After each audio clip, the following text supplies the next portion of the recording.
So without further ado, please help me welcome to the main stage right now. Put your hands together for one and only James Marsters.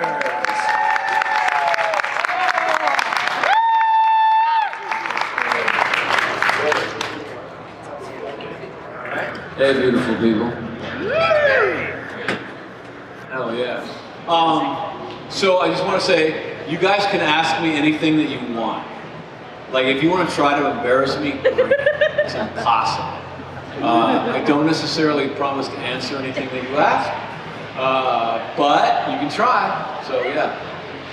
I love that, issuing a challenge right off the jump. Yeah, I'm shameless, man. I love it, man. Well, thank you so much for joining us this weekend here. I know we've talked a moment backstage. You already mentioned that you've been here in Chicago. You've performed theater here in Chicago. What does this city mean to you when you get to visit this place? Chicago saved me.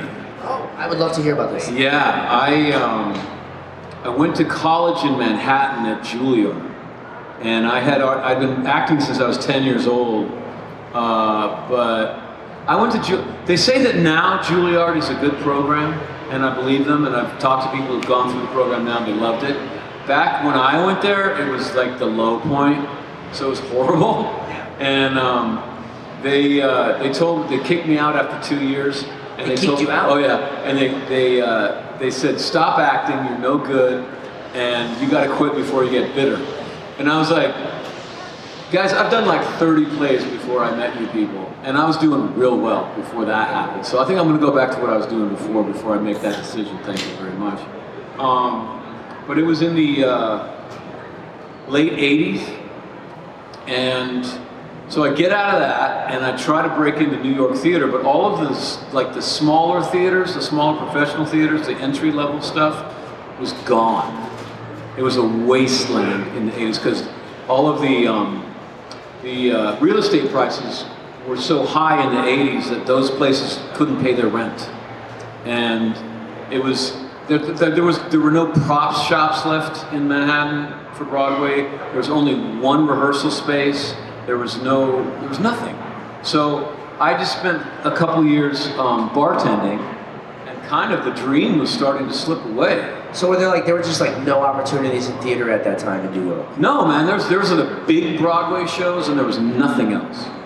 And no, well, I mean, when you say nothing or never, you're really trying to put thin ice on that. Okay. There was not enough for me to break in. Got it. For sure. So you're bartending. So yeah, and then my girlfriend, who became my first wife and producing partner later on, she just comes to me, she says, you know, it ain't happening here, man. I'm out. And I'm reading things that says Chicago is where it's at, and I'm out. So I'm going to Chicago. If you want to come, you can join me. If you don't want to come, bye. So I followed her out, and I discovered a town that was just bubbling with theater. It was all over the place. I hope it's still like that. Just because of Steppenwolf, you guys have the best theater in the world. That company is amazing. And they started in a church basement. So all of my actor friends just said, guys, if Steppenwolf can start in a church basement, let's go find a church basement and let's start us a play. And so it was just fomenting all around. And I did a play called Lysistrata 2411 AD at the Center Theater up in Rogers Park. And it's a Greek comedy about the war between Athens and Sparta. Troy. Anyway, the Peloponnesian War. Anyway, men are fighting again, and the women are sick of it, and they tell the men, no making love until you guys stop fighting. And the men are like, we don't need you, but give it a few weeks, they're like, let's make peace, And so it's this wonderful comedy, but like every Greek play, is designed to be performed with a phallus. We all know what that is, right? How many kids are in the audience right now? Seriously, show of hands. Okay, cool. So the Greeks designed it so that the actors strap on a phallus. And when you have the guts to do that, and you're doing a play where you're two soldiers And the scene is, so how you doing? I'm fine. I'm fine. You're not tense? Nope, not tense at all. I'm good. It's pretty funny if you don't have the foulness. Everyone gets it, but if you're wearing that thing, it's just laugh, laugh, laugh, laugh, laugh. And it's the only Chicago would have the courage to do it like the Greeks had the courage to do it. And that's how I started, you know. And then I got cast at the Goodman right after that. When you have a start like that, and you're having to do something that's so like brazen, it kind of really toughens you and makes you like up for anything. That's the thing. Like I had done professional plays before that, but I really started going professionally in Chicago, and that was just my normal. And a lot of the reason that Spike was so shameless and just out there is like, I'm a Chicago theater actor. That's where it all came from. And I love Chicago theater. You guys think, and you're right, you have the best theater in the world. Broadway doesn't touch what's going on in Chicago. Yeah. That's awesome to hear how much Chicago means to you. And I mean, obviously, to be back here this weekend has to bring up so many amazing memories for you. So when you got your start in theater, how old were you when you started acting in theater? Well, I mean, I was 10 when I started. Okay. Professionally, after I got out of St. Juilliard, 22, 24. Well, the reason I ask is because, you know, some people struggle to find who they are and what they want to be, but you started, like you said, at 10 years old. So you've always known that entertaining, performing, it was the life for you. How did you discover that? I had not a great childhood, so I had an unhealthy family, and I just remember I was doing a play called The Me That Nobody Knows, which was actually a really good play. It was just coming off of Broadway, and it was inner city kids writing monologues about their life, and then professional Broadway songwriters writing a song about that. So you go out and you do a monologue that hit well because it was written by someone who lived that, and then sing a song about that. And that's the whole play. So, I mean, I'm like a 10-year-old suburban kid doing this, you know, we all are, but it's a good script. And I'm out on the apron, which is the part of the stage that is closest to the audience, and I'm singing to the audience, Light Sings All Over the World. And it occurs to me that the audience and myself and everyone backstage are basically in the same room. Like there are these divisions. There's the curtains, there's the stage, but there's a false. And we're all doing our part to come together and have a good time together. And there was just this sense of connection that really bit me. And I felt part of something, part of a group in a healthy way. And I just, that, to this day, that's what I wrote. Yeah. There's something like magical and something so fulfilling about live performing. And it's such a big part of your life, not only with acting, but also with music. Well, also with conventions, right? Absolutely. Because conventions are one of the few places where we all come together to talk to each other in 3 dimensions, you know? Like, we come together, but we're watching a movie or maybe a concert, and we're all staring not at each other, you know, at something else. But conventions, we actually like hang out and get to know each other. And that is that sense of connection that bit me in the first place. It's one of the reasons I'm so happy when I'm at a convention. Yeah, I was going to ask you about that because, you know, it's one of the places where you get to not only connect with your fans on a one-on-one level, but you really get to just have this deep-seated connection where we get to share so many memories about the project that you've done. Do you have any fan... I feel like, by the way, no, go ahead. I feel like, I'm the ambassador of a really good show, of more than one really good show, and I love talking about it. But I also feel like I'm the bait. Like, I'm just here to get people to buy the entry ticket so that the magic can happen. Because the magic is really when the fans get to know each other, when they form a friendship at a convention. Because I was coming to conventions when I was 13 years old dressed as Spock, right? And the girls liked me because I had the best communicator at the convention. My dad helped me build it.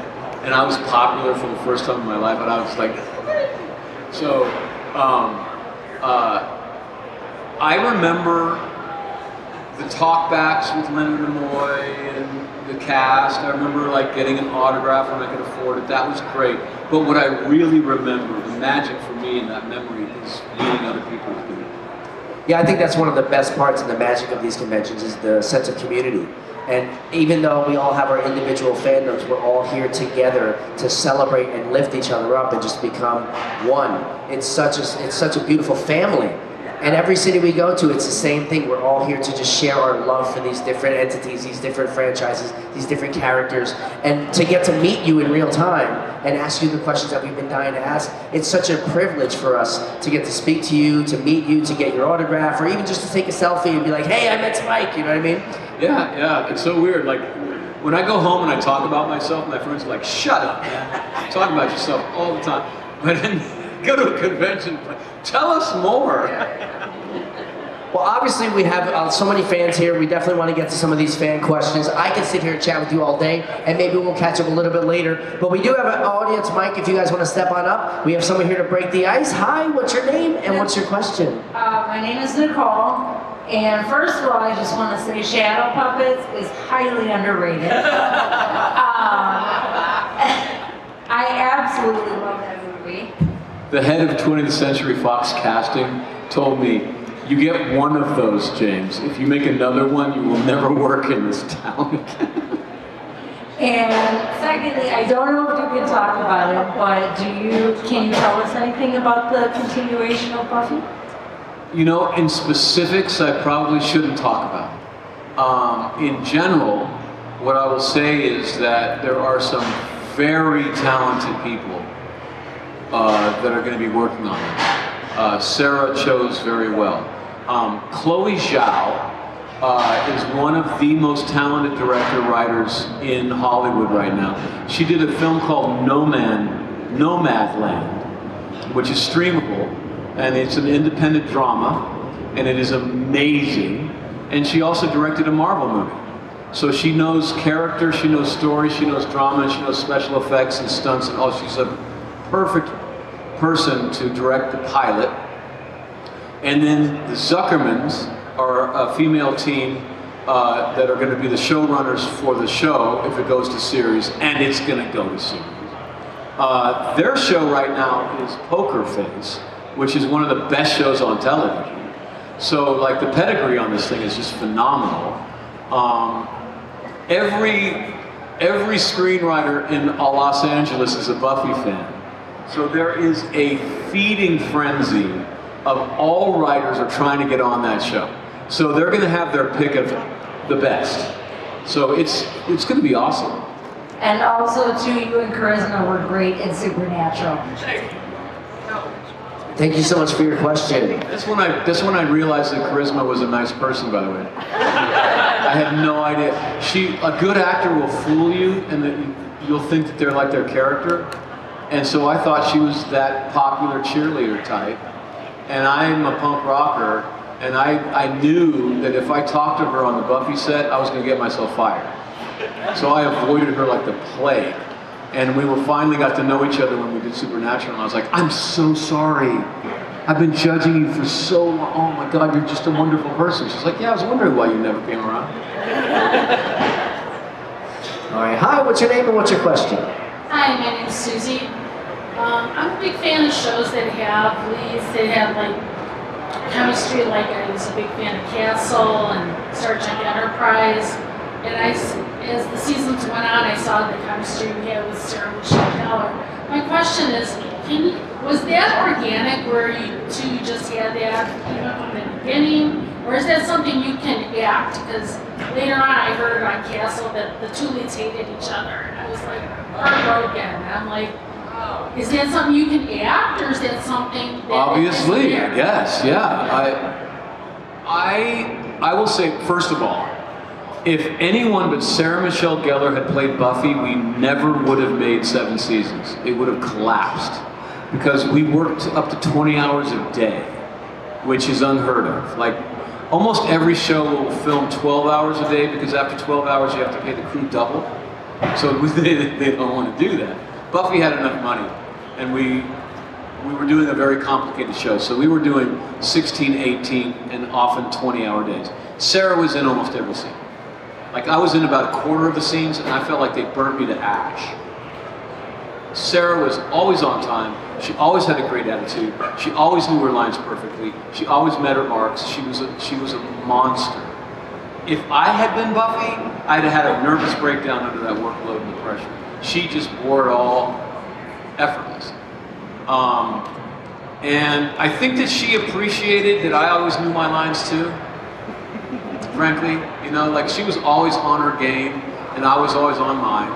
And so we just kind of met in the middle of that. That was the first thing. It was like, oh good, we're gonna be okay. Like, I don't have to work too hard because we're gonna get it done together. So it was always, we got it done pretty quickly, and when you're not making it too hard for yourself and you're prepared, you can have fun, basically. So that helped a lot too. And she's an amazing person. So like, we always got along really well. And I think that translates. Yeah. Does that answer your question? So it's more organic between the two of you versus, you know, could somebody walk off on the stage with you today and you could make it look like you had chemistry with them? Or is that something you have to know that person and be friends with them and have an idea who they are as a human being before you could do that? Because I've heard like... Really good question. Yeah, I think when you're talking about chemistry, you're talking about that the two actors are able to make something organic together that they didn't necessarily plan on. That there's something real happening between those people.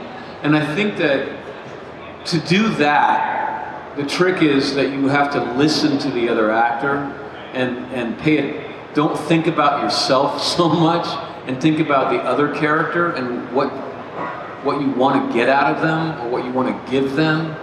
And I think that you can get there with any actor. But if you get along with that person in real life, it's probably easier to get there, if that makes sense. So like, I often hear that from directors a lot, of anyone I'm working with. You guys have such great chemistry. I'm like, I'm an actor. I'm a Chicago theater actor. I listen. So yes, it makes sense. But yeah, I think that's just good acting, really. Yeah. Thank you. You're welcome. Thank you. Great question. Hi, what's your name and what's your question? Hi, my name's Rebecca. So I love your cosplay videos that you do. Yeah. And you said that you've been going to conventions and you dressed as Spock. So if you were to go to a convention as an attendee and walk the floor, if you could cosplay as any character besides Spike, who would you be? Stormtrooper. Because then no one would know it was Spike. I could just like hang out and be a fan, you know? Yeah. Or like Darth Maul would probably work. I don't think you'd catch me if I was Darth Maul. That would be fun. I'd love to be Darth Maul. Yeah. Boba Fett? Yeah. Yeah, I guess anything you can wear a mask. Not Jango Fett, Boba Fett. Yeah. Thank The you. original, yeah. All right. Hi, what's your name and what's your question? So my name is Kelsey. My mom and I actually just got here right at the end of the photo op. Are you doing another one? She's right here in front. Huge fan. Big fan. No, I don't think I am, but if you come by the table and you have that ticket, just we'll deal with it at the table. Katie? I think we can make that happen. It won't be professional. We could, come on. Katie? This is Katie, she's amazing. The question, someone missed a photo op, and can they come by the table and get a selfie? I already have it arranged. So we will, oh my gosh, I'm not. Welcome to Saturday Night Live. No, I'm just kidding. Yes, we will be taking James back to the photo op. If you missed it, we'll see you over there, okay? Awesome. If you want the truth, ask someone who knows. Round of applause, everybody. Look at that. You ask and you shall receive. There you go. Thank you. She's gonna kill me. That's okay. On stage. She's like a normal person. She's like, I don't need to be on stage. She did great. She did beautifully. What's up? My name's Brittany, and I have two questions for you.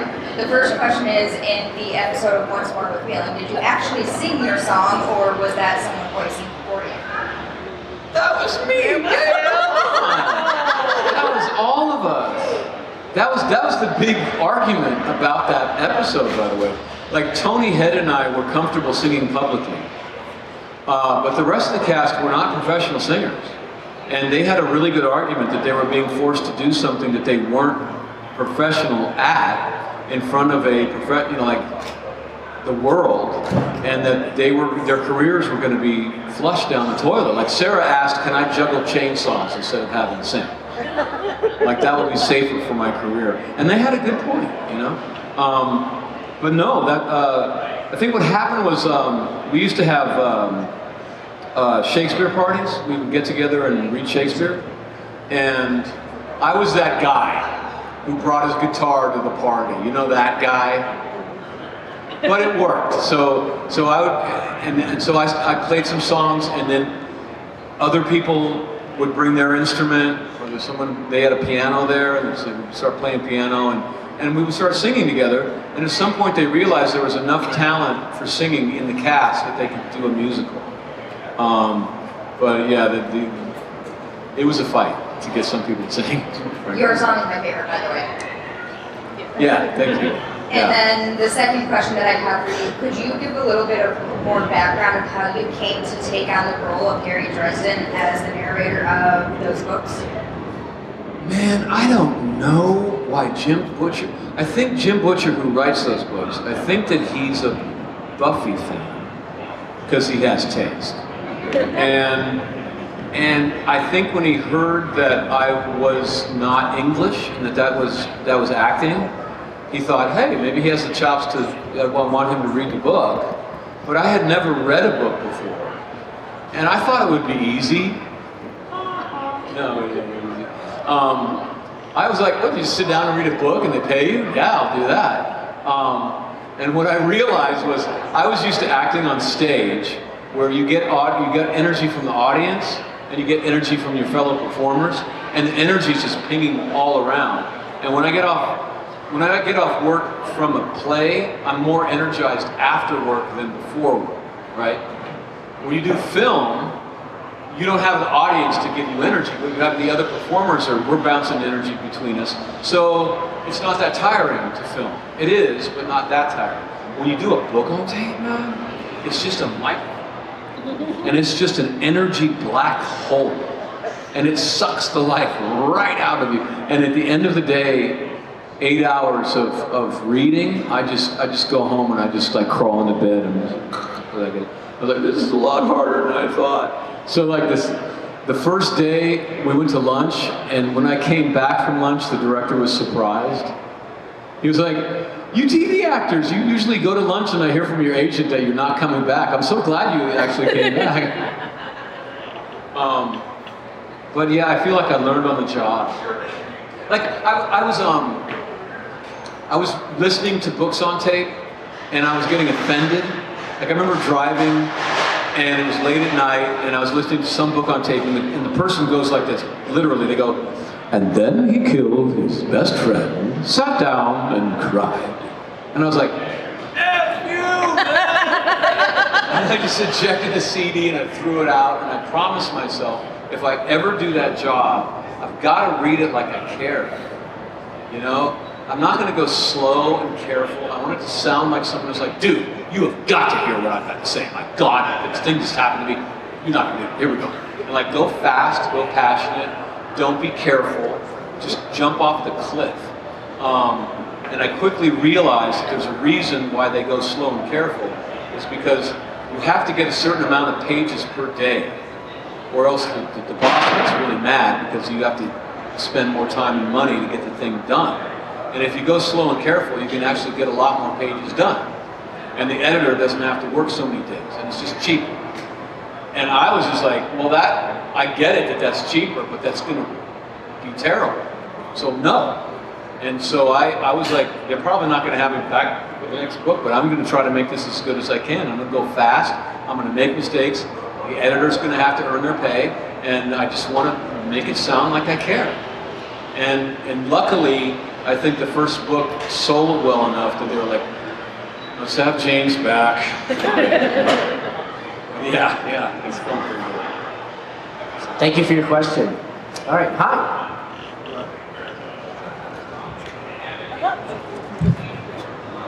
Hi. brother. So my name's Quinn. I'm also a pretty big Dresden Files fan. I actually got into Buffy because of your involvement in Dresden Files.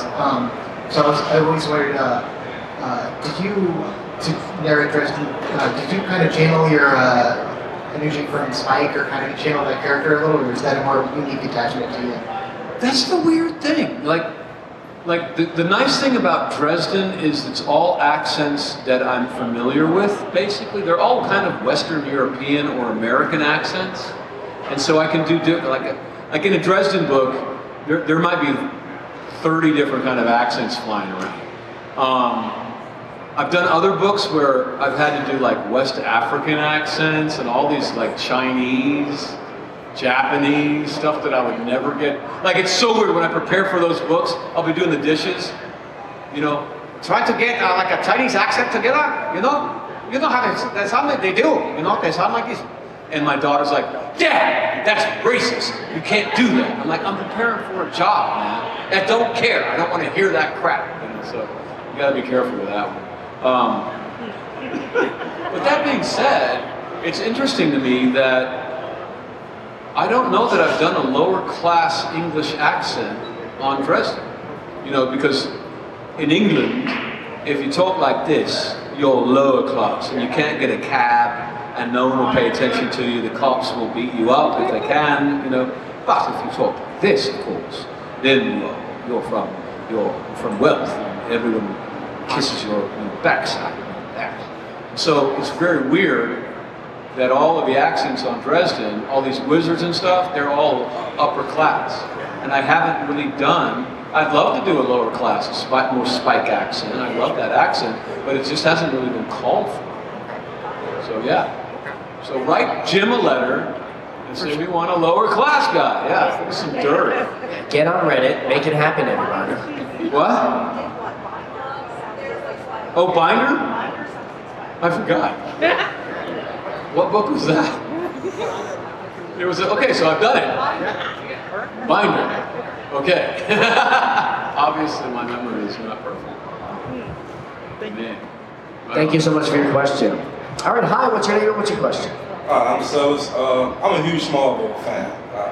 I want to talk about your time playing Brainiac. What was it like working with Tom Michael? Did you know anything about the character, and what did you want to bring to the character? You know, when I got that role, I play a robot, basically, an android, right? And I was like, how do you play a robot? And I started thinking about different robots from different films and television that I thought were really tight. And I was thinking about Data. You know, I thought that Brent, he was obviously android, but he was also a very sophisticated android, and there's a human element to him and everything. And then I realized, like, no, actually, he's a Kryptonian robot. So the technology is going to be so advanced, it's probably going to be more like Blade Runner, where you can't tell the difference between a human being and him. So I don't have to worry about it. You know what I mean? Like, there's no technical, just throw that out. Just play a human being. So don't just put that to the side. The delicious thing is that Tom Welling is very intelligent. If you ever meet him, you'll find out, right? Yeah. And so he told the producers, don't tell me anything that Clark doesn't know. I don't want to have to act like I don't know what's going to happen. I want to not know what's happening. I want to go through this journey as Clark. Such a smart thing to do. Ever since I found out that he did that, I did the same thing. Ever since then. And other actors that I've told that to, they do it too. It's just a really good idea. So he didn't know that I was Brainiac. He just thought I was Milton Fine. He just thought I was his new dad or something. He thought we were going to be friends. So his reaction was like pretty raw on the show. Yeah. Wow, I didn't know that. And of course I know that I'm the villain. I know that I'm Brainiac, and I'm just like, I'm going to kill you. I'm going to rip you up. And he's just like, let's talk more about life, Dad. I'm like, sure thing, son. You know, oh my God. It was delicious, and it was real life. Yeah. You did a great job. Thank you, man. Yeah. Great question. Thank you so much. All right. Hi, One Stefan. thing, if I may. The thing that was frustrating was I was coming, when you do fight day is my favorite day. I love stunts, right? And on Buffy, it's all like It's all stunts. It's all you're just standing on concrete and you're just pummeling each other, and it's wonderful. And on Smallville, you come to fight day and Superman punches you, and that's it. That's fighting. And then there's like 3 days of computer special effects where you're flying around orbiting the Earth because he's punching so hard that you're in orbit. And you come back after 3 days and you do the next fight day and you boom come back and you kick him and then he flies through the wall and they take Tom off for 3 days of special effects and it's no real fights happening. Wow, that's great. Thank you. Hi, how are you? What's your name and what's your question? Hi, I'm doing great. My name is Yaev, and question for you: do you like jokes? Yeah. Okay, so I'm the biggest joke there is, so yeah. so what do you call a vampire's correspondence? I don't know. What do you call a vampire's correspondence? Fang mail. And then my question is: so speaking of fight day, how was your transition from Buffy going into Angel? And you did like a lot of stunts. You helped very a transitional character do lots of stunts and all of that. So what was that transition like for you? You know, it really felt like the same show. You know, it was the same directors, same stunt crew, same producers, same writers. I'd worked with David a lot. That wasn't different. The coffee wasn't as good, but we fixed that. It's because Angel was making the coffee. No, I don't know why, but they just had some. They had bad coffee, so they're like, James, we're so glad that you're on the show. Is there anything we can do to make you comfortable? And I was just like, well, you know, on Buffy we have those single pod things. You get a fresh cup of coffee every time, and like when you have that coffee on the burner. I used to be a waiter, so I know this. By the way, this will help everybody. If you leave coffee on a burner for more than 20 minutes, it chemically goes acidic, and that's why coffee can give you a sour stomach. But if you take that off the burner, or if you always make something fresh, you can drink coffee all day long and there's no stomach ache. So, just so you know. So I got them to get a better coffee situation going, and the crew loved me. They were just like, you gave us good coffee, thank you so much. Yeah. I will say, like I said before, Buffy filmed up to 20 hours. Angel was a normal show, we filmed 12 hours, which to me felt like minimum day, you know. That was different. And then also, actually, it was so fun in the beginning of Buffy, because like usually when you're a secondary character on a TV show, most of your lines are going to be like, what do you think of that, Buffy? Everyone get behind Buffy, wait for Buffy, you know, good job, Buffy. That's basically your dialogue. I was that character that said, you're stupid, we're all going to die. And that's just a fun place to be, right? And then I fell in love with her. And I was like, would you like a cup of tea, Buffy? Do you like me now, Buffy? You have my chair, Buffy, you know? And that was also very good. But I kind of missed being the fly in the ointment. And so when they brought me over to Angel, and my whole job description was to give him a headache every single day, I was like, oh, yeah. What's new? Oh, I'm back, you know? Yeah. I got a soul, but I still hate him. Yeah. Fabulous, thank you so much. My pleasure. Live long and prosper. Yeah. Awesome. Thank you so much for your question. Hi, what's your name and what's your question? Hi, I'm Emily. How are you? You've been on several of my favorite shows, and I'm just wondering if you had a behind-the-scenes story or anything that was one of your favorite times on a set that you could share. Yeah, I remember on Buffy, so like Steve Tartaglia, who was the stunt Spike, he came from Hong Kong, where he was like the premier Caucasian actor / stunt performer from Hong Kong. And they don't have any laws for safety in Hong Kong. Like he showed me his reel, like a reel is like a video of all your cool stuff that you get work off of. So he shows me his reel, and it's just one scene, and it's him fighting on this, like you know when they recondition buildings, they have like the little lattice work, Scaffolding, scaffolding, yeah. right? So they're fighting on scaffolding, and they are kicking each other up and falling through, hanging off the side, and and they're just going slowly down the scaffolding, and there's no wires, there's no safety harnesses, there's nothing. If they fall, they're dead, and they're constantly falling off, grabbing on, and I about threw up. I was like, oh God, Steve, that's horrifying. He's like, yeah, I did great. So, like, I was able to do more stunts than most actors because I came from theater where you don't get a stunt man. And he was willing to do stuff that other stuntmen were never going to be willing to do. And I will just remember this one time, he was taking a medium fall, which is probably, I don't know, a little taller than that. It's enough to hurt yourself. And the initial thing was that he was going to be on grass, which is basically a piece of cake. So, normal night. At the last minute, because of the camera angle, they had to move him over toward the concrete. And they didn't move him all the way onto the concrete, which is also doable. They put him on the curb. Oh, Jesus. He had to fall on the curb from there, right? And all Steve did, he goes, yeah, okay, you got a little bush? And I'm just staring at him. They're like, yeah, we got a little bush. And the groundskeepers came out with a little bush. They put it on the curb. It's like, let's go. And I was just like, dude! That's awesome. Steve, he's a maniac. Yeah. That's awesome. Thank you. Yeah. Awesome. Thank you so much for your question. All right, we got our last two questions here. Hi, what's your name and what's your question? Hi, my name is Rachel. My question is, who was your favorite character to interact with as Spike?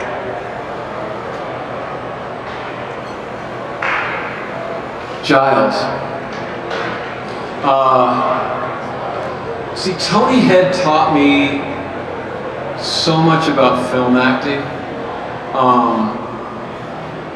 Stage acting, I was very proud of the toolkit that I had learned.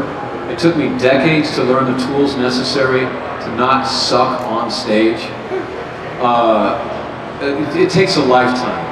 And I was very proud. By the time I got down to Los Angeles, I'd done 100 plays. I produced 30 plays. I directed more than 10 plays. I was firmly of the belief that there are actors doing theater and there are people who want to be stars down in Hollywood. And I had no respect for people down in Hollywood. And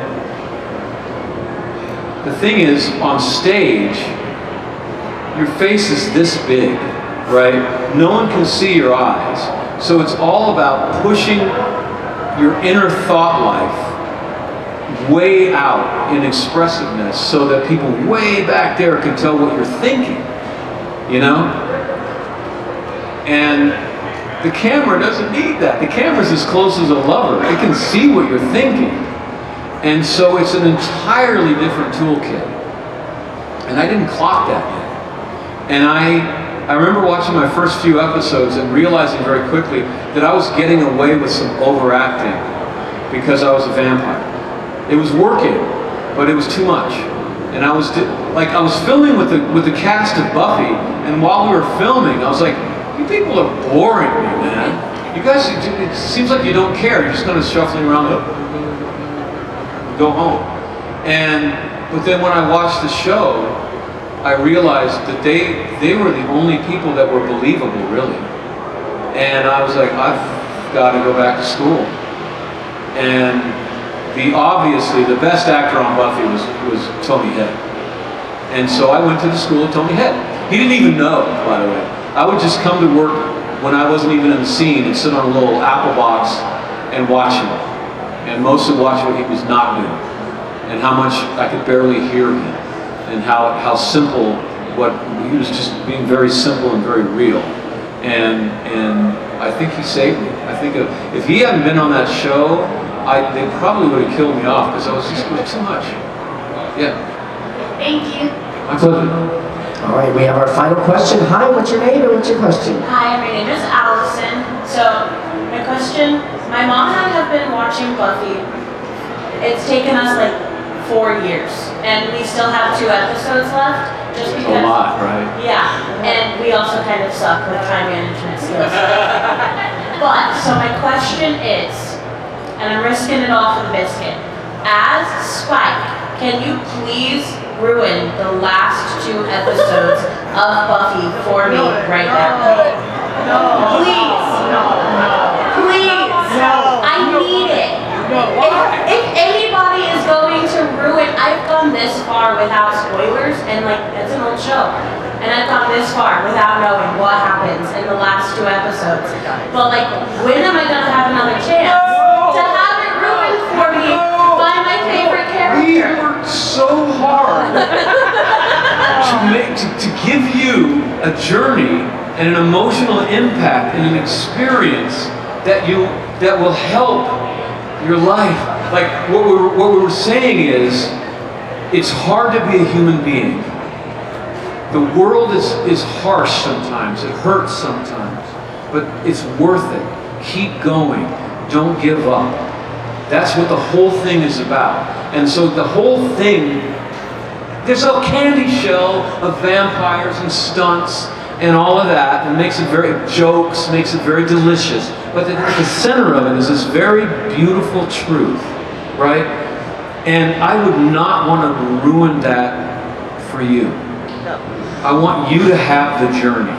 So I can't. We work too hard to do that, and it's still possible. But what I will say, Yes. you're gonna cry, Of course. okay? And then after you cry, check out Angel season 5, Angel season 5. and Okay. then it'll all be better. Okay, since you won't ruin it for me, which I appreciate, that's a really good answer. Instead, as Spike, please, can you please just tell me eyeballs to entrails, my sweet? Eyeballs to trails, my sweet. It's so easy to make people happy when you've been on television. Thank you so much for your question. And this will be our final question right over here. Heck yeah. We can't say no. Come on. What's up, dude? How hard is it to play a vampire?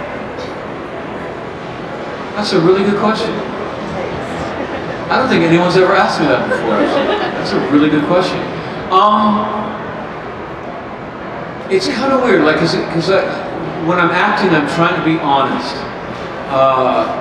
And if you really are going to be honest, and you're going to be going out, you're playing a character who's going out in the middle of the night and ripping innocent people to shreds. It's a little hard to get my mind around, because I was playing a character that was having a blast killing innocent people.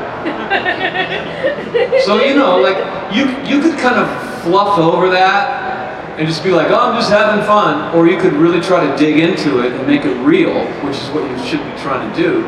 So, like, in the beginning, I was kind of like on the couch going, could I do that? Is that part of me? Could I admit to myself that could be fun? So, I had just come off of doing a Macbeth in Seattle that was really successful. And Macbeth is a play about a soldier who is really good at his job. He's like the toughest guy in Scotland. He like takes a sword and rips people in half in one stroke and everything. And so to prepare for that role, I had done research into the psychology of soldiers. And what I read was, this gets kind of serious, but it's a really good question, so I'm going to answer it as honestly as I can. So what I read was that soldiers come back from war with a big guilt. Because what happens, apparently, when you kill someone in war, there is this euphoria. There is this really fun thing like it's actually really fun. And it's a biological reaction. It's the animal within us. Part of it is just, you and I met, one of us was going to walk away, and it's me. I'm surviving, and you don't. So it's the joy of living through that. It's also probably part of a predator thing. It may be the feeling that a lion has when they take out a gazelle. You know, there's something very animal and like, that was awesome. So soldiers come back from war, and unless they get help and they get someone to talk to them about this, they can think that it's only them. And they can think that they're a bad person, when in fact they're just a human being. So, I had read that it is pleasurable to do that, to kill someone. And I was like, well, I'm just doing it a lot. You know, like I already got past a little bit of a hump by playing a soldier, Macbeth, who, he didn't really enjoy it that much, but it didn't bother him. It's his job. You know, how's your day at work? Oh, I killed a lot of people. What's for lunch? You know, and so I was already kind of halfway there. But it was a little bit of a challenge. I'll be honest. It was a little bit of a challenge. And again, it's because I was trying to do it for real. Yeah. Does that answer your question? Great question. Great question. Thank you so much. Thank you for everyone for all of your questions. And that's our time here. James, you've been absolutely phenomenal. Thank you so very much. One more time, big round of applause. Guys, I love you.